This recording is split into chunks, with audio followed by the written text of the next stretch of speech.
Mwiriwe neza mwese mukomeje gukurikirana amakuru ndetse n'inkuru za Afrifame TV aho muri hose mu mpande enye z'isi turabasuhuje kandi tubifurije amahoro y'Imana. Inkuru itugezeho none ahaniye Anita Pendo wahishuye icyakize iherezo ku rukundo rwe na Ndanda. Mukomeze mudushyigikire mukanda like na subscribe ku batarabikora. Imana ibahe umugisha, turabakunda cyane.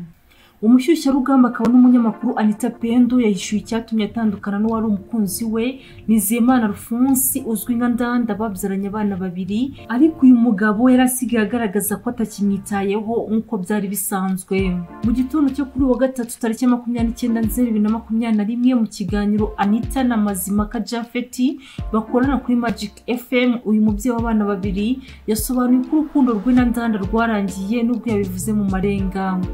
Ati bijya gutangira byahereye mu mpinduka zidasanzwe nabonaga, nkabona umuntu nakitaba telefoni yanjye kandi nyuma akambwira ko ari akazi kenshi, nyamara rimwe na rimwe akaba n'igihe nsanze ari kuyivugiraho.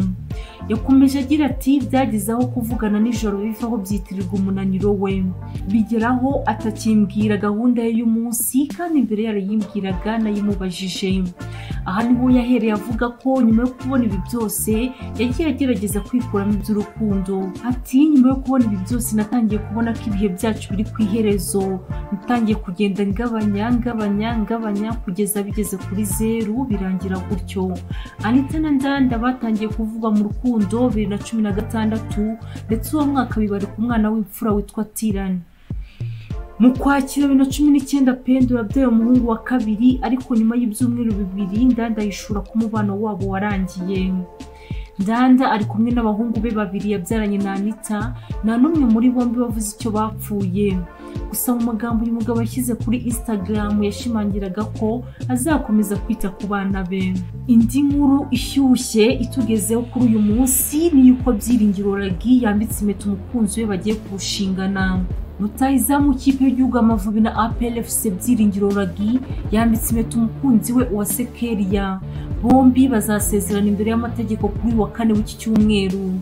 Byiringiro Ragi amaze igihe akundana Uwase Keria. Umugoroba wo kuri wa kabiri nibwo uyu mukinnyi ukina satirizamu yafashe icyemezo cyo kwambika impeta umukunzi we. Kuri status ya Instagram ye yashyize ifoto y'ibiganza byabo byombi bifatanye nyuma yo kwambika Uwase Keria impeta, ayikurikiza amagambo agira ati isezerano n'ubu n'iteka ryose. Amakuru Afrifame yamenye nuko aba bombi bazasezerana imbere y'amategeko ku wa kane tariki 30/2021 mu gihe ubukwe buzaba mu mezi ari imbere. Byiringiro azamuwe mu ikipe nkuru ya APR FC muri Mutarama 2018 avuye mu Ntare FC, yagezemo avuye muri Vision FC.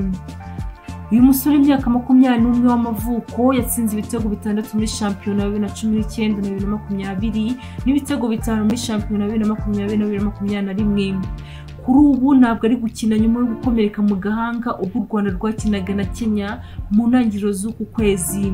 Byitezwe ko azasubira mu kibuga nyuma y'amezi agera hafi kuri 6 ndetse akaba ashobora kuzajya akina yambaye kasike kuko igufwa ryo mu gahanga ryangiritse.